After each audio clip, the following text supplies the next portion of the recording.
It's going to be a long shot, and here's why.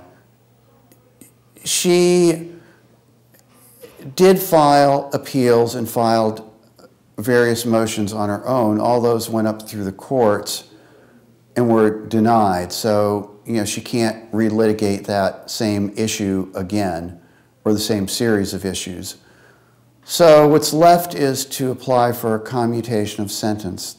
The chances of succeeding are nil, almost. I mean, it shouldn't be forgotten that in 2011, he was the one who, and Pam Bondi and the cabinet changed the rules of executive clemency that made it a lot more difficult for people to have their voting rights restored and made it more difficult for people to commute their sentences. If you recall back in the 90s, people were, it was, get tough on crime. People were described as predators, and somehow if people committed more than 2 or 3 felonies or 3 or 4, they got classified under habitual offender, 3 strikes you're out, or whatever. And the thought was, well, those people just need to never come out of prison again.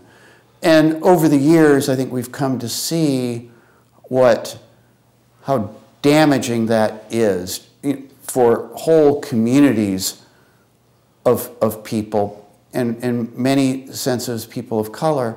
And in Alethia's case, most of her offenses have been nonviolent and have stemmed from the root cause being addiction. It's pretty clear that whatever value of punishment's been gained, as Alethia sees it, her party time is over. What she wants to do now is to be released, to be able to spend time with her grandchildren that she lost, to be able to spend time with her children that she lost, and maybe even work again. This is an individual that there's no value any longer of keeping her incarcerated, except for just purely being punitive.